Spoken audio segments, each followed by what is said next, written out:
सीमा Devon मेरे इस YouTube channel में आपका बहुत बहुत स्वागत करती हूँ। आज हम यह जानेंगे कि आपके जीवन में चमत्कार कब होगा, कब आपका गोल्डन समय आएगा। आपके जीवन में ऐसा कौन सा समय होगा जब आपका भाग्य उदय होगा, भाग्य का आपको पूरा साथ मिलेगा। कुंडली के अनुसार हम सब कुछ हमारे जीवन में जान सकते हैं। भाग्य हम 9th हाउस से देखते हैं। 9th हाउस का लॉर्ड आपके जिस हाउस से कनेक्शन बनाता है उसके माध्यम से ही आपके जीवन में आपका भाग्य उदय होगा। और कौन से वर्ष में होगा वह राशि के अनुसार डिपेंड करता है कि वह कौन सी राशि में बैठा हुआ है। तो पूरी विस्तृत जानकारी आज मैं आपको इस वीडियो के माध्यम से दूंगी। और सबसे मोस्ट इंपॉर्टेंट मैं आपको प्रिडिक्शन करना सिखाऊंगी कि आप कुंडली देखकर कैसे जाने कि प्रिडिक्शन कैसे किया जाए, भाग्य उदय कब होगा, कितना परसेंटेज होगा, भाग्य का साथ मिलेगा कि नहीं मिलेगा, या जीवन भर हमें कष्टों का सामना ही करना पड़ेगा। और इसके अलावा मैं आपको वीडियो के एंड में उपाय भी जरूर बताऊंगी जिसके माध्यम से यदि आपको भाग्य का साथ नहीं मिलता है तो आप भाग्य का साथ पाने के लिए उन उपायों को यदि अपनाएंगे तो आपके जीवन में 100% आपको भाग्य का साथ मिलेगा। वीडियो स्टार्ट करने से पहले एक छोटी सी रिक्वेस्ट, आप मेरे इस चैनल पर पहली बार आए हैं तो इसे आप सब्सक्राइब जरूर करें और पास में लगे बेल आइकॉन को भी आप क्लिक अवश्य करिए। और वीडियो अच्छा लगे तो लाइक जरूर करें और दूसरों के साथ भी इसे शेयर करें। तो चलिए स्टार्ट करते हैं वीडियो। किस वर्ष में होगा भाग्य उदय? पहले तो मैं आपको राशियों के अनुसार पूरा बता दूंगी। फिक्स होता है, जो हमने एस्ट्रोलॉजी की पढ़ाई करी है उसमें हमें यही सिखाया गया है कि नवम भाव से भाग्य को देखा जाता है। 9th हाउस का जो मालिक होता है वह कौन सा है, उसके अकॉर्डिंग ये फिक्स वर्ष होते हैं तब हमारा भाग्य उदय होता है। लेकिन जो मेरा पर्सनल एक्सपीरियंस कहता है, जो मैं कुंडली एनालिसिस करती हूँ, तो हर एक जातक, बहुत से जातकों की मैंने कुंडली एनालिसिस की है तो उसके अनुसार थोड़ा बहुत डिफरेंस हो जाता है। तो वह मैं आपको प्रिडिक्शन कैसे करते हैं वह भी बताऊंगी। तो सबसे पहले हम राशियों के अनुसार जान लेते हैं कि यदि आपकी मेष लग्न की कुंडली है तो आपका भाग्य उदय कौन से वर्ष में होगा। आपकी मेष लग्न की कुंडली है तो यहाँ पर 1 नंबर लिखा होगा, 1 2 3 4 5 6 7 8 9। तो 9th हाउस का मालिक होगा, यहाँ 9 नंबर लिखा होगा। तो आप भली बाती जानते हैं 9 नंबर यदि लिखा है तो उसका राशि स्वामी गुरु होता है। यदि आप पहली बार मेरे इस चैनल पर आए हैं तो आप पिछली वीडियोस जरूर देखे हैं, पार्ट में मैंने वीडियो बना रखे हैं, तो उसमें आपको सब चीजें क्लियर हो जाएगी कि राशि स्वामी क्या होते हैं, शत्रु राशि क्या होती है, मित्र राशि क्या होती है। तो वह जानना बहुत जरूरी है, तभी आपको ये वीडियो समझ में आएगा। तो यदि 9 नंबर यहाँ लिखा है, आपकी मेष लग्न की कुंडली है, तो आपका भाग्य उदय 16वें वर्ष में होगा।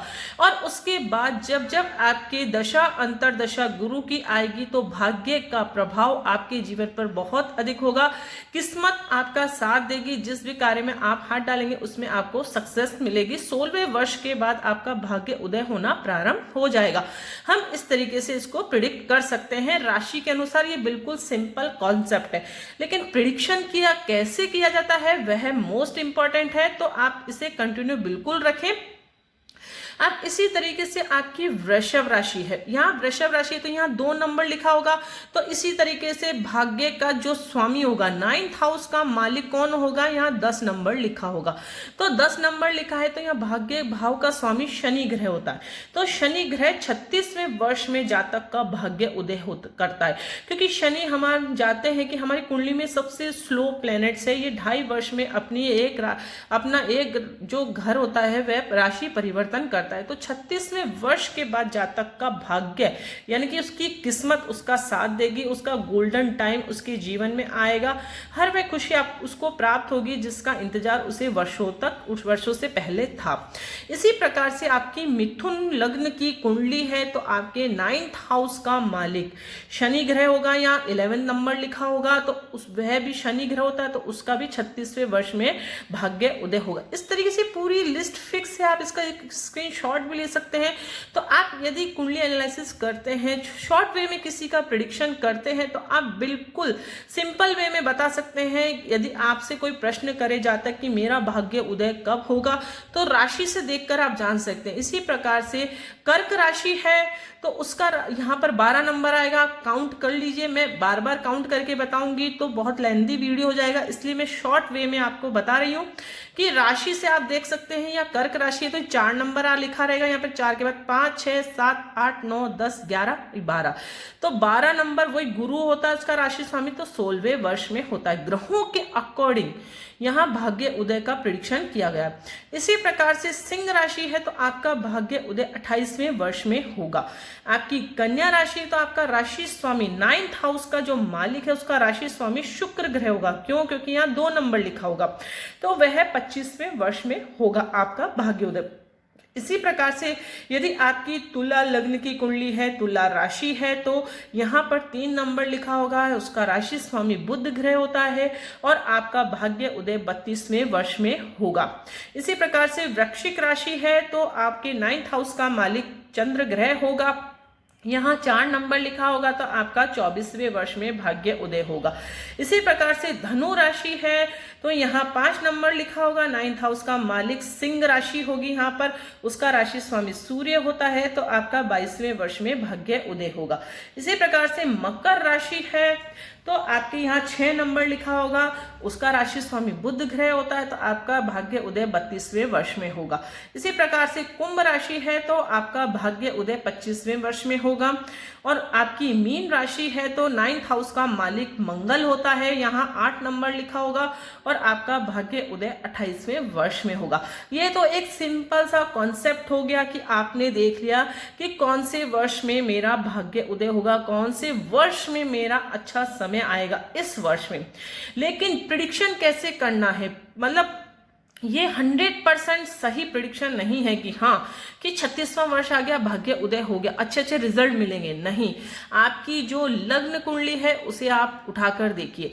यदि इस 36वें वर्ष में या 16वें वर्ष के बाद आपके दशा अंतरदशा अच्छी चल रही है, आपकी लग्न कुंडली स्ट्रॉन्ग है, 9th हाउस के मालिक को आपको देखना है उसका प्लेसमेंट कहाँ है, उसकी पावर कितनी है। सबसे पहले आपको कौन कौन से पॉइंट देखने हैं? सबसे पहले तो देखना है ग्रह कहां पर स्थित है, ग्रह कहां पर स्थित है, फर्स्ट पॉइंट ये देखना है आपको। दूसरा पॉइंट देखना है उसकी पावर कितनी है। सपोज करिए, पावर का मतलब आप भली भांति जानते होंगे, मैं डिग्री की बात कर रही हूं, यानी कि इसका हाउस का मालिक आपने देख लिया गुरु ग्रह।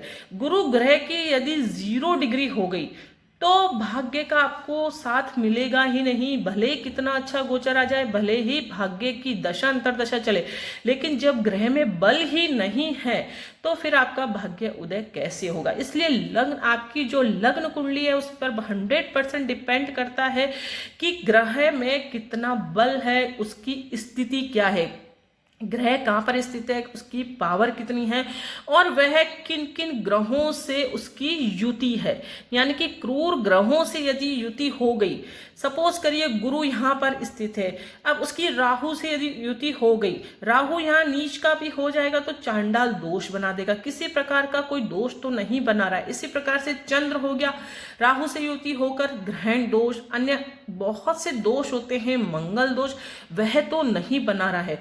आपको सबसे पहले यह देखना है कि भाग्य का जो लॉर्ड है वह कितना पावरफुल है, उसकी प्लेसमेंट देखना है, उसकी पावर देखना है, किन ग्रहों से उसकी युति हो रही और किन ग्रहों की दृष्टि पड़ रही है। शुभ ग्रहों की दृष्टि पड़ रही है तो भाग्य का साथ आपको मिलेगा, आप भाग्यशाली आपके जीवन में होंगे। जिस भी क्षेत्र से आप जुड़ेंगे उसमें अच्छा फल आपको प्राप्त होगा, आप परिवार से अच्छे रिजल्ट आपको मिलेंगे, हर तरफ से आपको अच्छा फल प्राप्त होगा। और यदि क्रूर ग्रहों की दृष्टि पड़ रही है, अर्थात नेगेटिव ग्रहों की दृष्टि पड़ रही है, तो फिर आपको कितना ही आप मेहनत कर ले, लेकिन मेहनत का फल आपको उतना नहीं मिलेगा जितना आपको प्राप्त होगा। अब भाग्य भाव का स्वामी यदि यहाँ पर स्थित हो गया, 6-8-12 में स्थित हो गया, तो भी आपके भाग्य को वह कमजोर कर देगा जब तक कि वह विपरीत राजयोग में नहीं आए। इसी प्रकार से भाग्य भाव का स्वामी यदि अपने ही भाव को देखे तो आपका भाग्य बहुत अधिक स्ट्रांग हो जाएगा। जैसे सपोज करिए चंद्रमा यहाँ पर स्थित, चंद्रमा यहाँ 4 नंबर लिखा है, आपके भाग्य का लॉर्ड का स्वामी 4 नंबर यहाँ लिखा, आपने देख लिया, लेकिन चंद्रमा यदि यहाँ पर स्थित है तो वह अपने ही घर को देखेगा तो भाग्य किस्मत वाले आप बनेंगे। इसी प्रकार से अन्य ग्रहों की दृष्टियां भी होती है, दृष्टियों से भी यदि संबंध होता है, अपने ही घर को कोई ग्रह देखता है तो वह मजबूत अवस्था में माना जाता है। मैं आपको बहुत छोटे छोटे से एग्जाम्पल देकर आपको समझाने का प्रयास करूंगी कि प्रिडिक्शन कैसे करते हैं। मोस्ट इंपॉर्टेंट है प्रिडिक्शन करना। हम देख तो लेते हैं, अब ये आपकी ये लग्न कुंडली आप देख सकते हैं, यहाँ गुरु ग्रह हो गया, हमने देख लिया 16वें वर्ष में इसका भाग्य उदय होगा, लेकिन उस वर्ष में आपको दशा अंतरदशा भी देखनी है, लग्न कुंडली कितनी स्ट्रॉन्ग है वह भी आपको देखनी है, लग्न भाव का स्वामी कौन सी अवस्था में, यदि लग्न ही नीच हो गया है या 0 डिग्री हो गया है या उसका प्लेसमेंट अच्छा नहीं है तो कितना ही भाग्य स्ट्रॉन्ग हो लेकिन उस भाग्य को वह जातक भोग ही नहीं पाएगा। क्यों? लग्न क्या है? हमारा शरीर है, हम खुद स्वयं है। यदि हम स्वयं ही खुद कमजोर है तो फिर हम कार्य क्षेत्र में कैसे इंप्रूव करेंगे, किसी भी क्षेत्र में हम कैसे रिप्रेजेंट अच्छा करेंगे। इसलिए लग्न का स्ट्रांग होना जरूरी है। तो कुंडली का पूर्ण एनालिसिस किया जाता है भाग्य उदय का। जब हम प्रेडिक्शन करते हैं तो पूरी होल कुंडली को आप देखिए कि कौन से ग्रह अच्छे हैं, किन ग्रहों की दृष्टि पड़ रही है, भाग्य भाव का स्वामी कहाँ पर स्थित है। आप देख सकते हैं यहाँ पर स्थित है, लेकिन सूर्य से इसकी युति होने के कारण वह अस्त अवस्था में आ गया। अब इसकी डिग्री आप देखिए 28 डिग्री है या 25% का भाग्य का स्वामी, यानी कि 25% जातक को भाग्य का साथ मिलेगा, इतना ही परसेंट मिलेगा, लेकिन सूर्य ने उसको अस्त कर दिया। अब अस्त कैसे होता है वह आप पिछला वीडियो जरूर देखिए। तो अस्त का मतलब है कि जातक का भाग्य का साथ नहीं मिलेगा जब तक कि वह रेमेडीज नहीं अपनाए, उपाय नहीं अपनाए। तो भाग्य उदय हम कैसे करें? रत्नों के माध्यम से उसे हम इम्प्रूव कर सकते हैं, मंत्रों के माध्यम से भी इम्प्रूव कर सकते हैं, और सबसे मोस्ट इम्पॉर्टेंट है रुद्राक्ष के माध्यम से भी इम्प्रूव कर सकते हैं। तो सबसे इम्पॉर्टेंट यही चीज होती है कि आपको उसका लॉर्ड देखना है, कहाँ पर स्थित है, कौन से ग्रहों की दृष्टि पड़ रही है, और दशा अंतरदशा कौन से ग्रह की चल रही है। जिस वर्ष में भाग्य उदय मैंने बताया है, जो ये वर्ष बताया है, यदि उसकी नेगेटिव दशा चल रही है उस समय तो आपका भाग्य उदय होगा ही नहीं। और ग्रह सबसे इंपॉर्टेंट है, नीच का नहीं होना चाहिए। यदि भाग्य का लॉर्ड ही नीच हो गया है तो फिर आपको भाग्य का साथ नहीं मिलेगा। अक्सर हम देखते हैं कि हमारा ये प्रिडिक्शन गलत क्यों होता है, क्योंकि होल लग्न कुंडली हम एनालिसिस नहीं करते हैं। केवल देख लिया शुक्र का है तो 25वें वर्ष में भाग्य उदय होगा, ऐसा नहीं है। पढ़ाया जरूर जाता है, लेकिन होल मेरे पर्सनल एक्सपीरियंस से मैं आपको बता रही हूँ कि ग्रह की जो स्थिति है वह उसका आकलन करना बहुत जरूरी है। नीच का नहीं होना चाहिए। नीच का हो गया तो किसी भी क्षेत्र में आप हाथ डालिए, भाग्य का किस्मत का साथ नहीं मिलेगा। अक्सर हम देखते हैं ना कि हम बहुत अच्छा काम कर रहे हैं, लेकिन हम कहते हैं, ये कहते हुए सुना भी है कि किस्मत हमारे आगे चल रही है। यानी कि जिस भी कार्य क्षेत्र में हम अच्छा करने की कोशिश करते हैं, लेकिन किस्मत है कि हमारा साथ ही नहीं देती है। बहुत अधिक अथक प्रयास करते हैं फिर भी हमें सफलता नहीं प्राप्त होती है। तो उस स्थिति में आपको यदि जीवन में परेशानी है, बहुत अधिक दिक्कत हो रही है, तो आप एस्ट्रोलॉजी का सहारा जरूर लीजिए, क्योंकि उसमें मतलब पूरा देखा जाता है कि कौन से ग्रह के कारण आपके जीवन में परेशानी हो रही है, तो उसका फिर उपाय बताया जाता है। यदि आप उपाय करते हैं तो 100% 101% मैं आपको गारंटी देती हूँ कि आपको अच्छा रिजल्ट जरूर मिलेगा यदि आप प्रॉपर वे में उपाय अपनाते हैं तो। इसी तरीके से आप देख सकते हैं, नेक्स्ट एग्जाम्पल मैं आपको एक और बता देती हूँ जिससे आपको और कॉन्सेप्ट क्लियर हो जाए, प्रेडिक्शन करने में आसानी हो। अब आप यहाँ देख सकते हैं कि यहाँ पर 11 नंबर लिखा है, यानी कि शनि हो गया, इसका भाग्य भाव का स्वामी शनि हो गया। अब शनि कहाँ पर स्थित है? यहाँ पर 8th भाव में। 8th भाव में वैसे अच्छा नहीं माना जाता है, लेकिन यह विपरीत राजयोग बनाकर आ रहा है, तो विपरीत राजयोग की परिस्थितियों में इससे अच्छा फल मिलेगा। विपरीत परिस्थितियों यानी कि पहले तो इसके जीवन में बहुत अधिक परेशानी होगी, उसके बाद इसको अच्छा फल मिलेगा, किस्मत जोर खाएगी, किस्मत का साथ इसे प्राप्त होगा।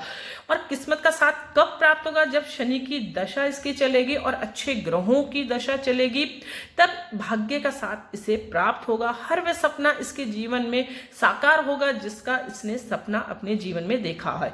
हर जातक का यही सपना होता है कि उसे अच्छी लाइफ प्राप्त हो, अच्छा उसको स्वास्थ्य का लाभ हो, जीवन में कोई परेशानी नहीं हो, संतान से उसे सुख प्राप्त हो, और ये पिता का घर भी माना जाता है। यदि भाग्य आपका साथ अच्छा है तो पिता से आपके संबंध अच्छे होंगे। तो बिना कुंडली एनालिसिस के भी आप ये जान सकते हैं, यदि पिता से आपकी अनबन रहती है तो आप खुद एक सटीक में जान सकते हैं कि हो सकता है भाग्य का लॉर्ड आपका अच्छा नहीं है। तो इस तरीके से भी देख सकते हैं। और लंबी यात्राओं का घर भी ये माना जाता है, तो वह अलग टॉपिक हो गए। लेकिन आज हम बात कर रहे हैं भाग्य उदय कब होगा, तो वह मैंने आपको राशियों के अनुसार बताया और प्रिडिक्शन कैसे करते हैं वह भी बताया। दशा अंतरदशा देखिए उस वर्ष में कौन सी चल रही है, यदि पॉजिटिव चल रही है तो ही भाग्य का साथ मिलेगा। और ग्रह की स्थिति को देखना बहुत जरूरी है। ग्रह कहाँ पर स्थित है, उसकी क्या पावर है, कौन से ग्रहों से उसकी युति है, नीच का तो नहीं हो गया है और अस्त तो नहीं हो गया है।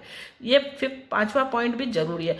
आप सब कुछ देख लिया है तो फिर आपको उपायों का सहारा अवश्य लेना चाहिए। उपायों के माध्यम से हम किसी भी ग्रह को अच्छा कर सकते हैं। इस भाग्य के लॉर्ड का हम रत्न तो जरूर धारण करना चाहिए। यदि वह अच्छी अवस्था में नहीं है तो रत्न धारण कर सकते हैं।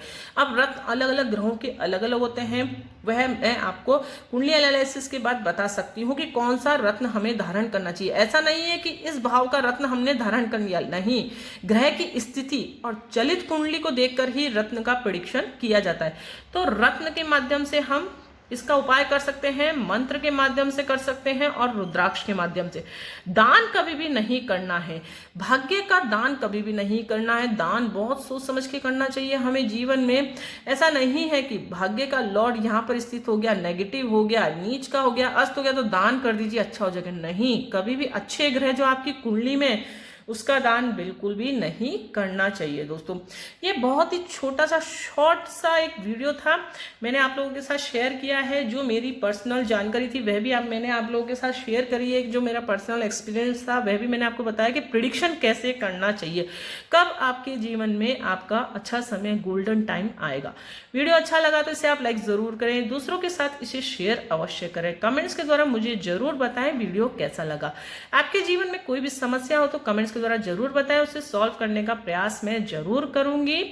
और किसी विशेष टॉपिक पर आप वीडियो चाहते हैं तो वह भी बता सकते हैं, उस टॉपिक को इंक्लूड करते हुए मैं आपके लिए बहुत अधिक अच्छे से अच्छा वीडियो लाने का प्रयास करूंगी। लेकिन आप सपोर्ट करते रहिए, इस चैनल को फॉलो करते रहिए, तभी मेरा ये अथक जो प्रयास है एस्ट्रोलॉजी घर घर तक पहुंचे वह सफल हो पाएगा। तो मिलते हैं नेक्स्ट वीडियो में कोई इंटरेस्टिंग टॉपिक के साथ, तब तक के लिए thank you and bye bye.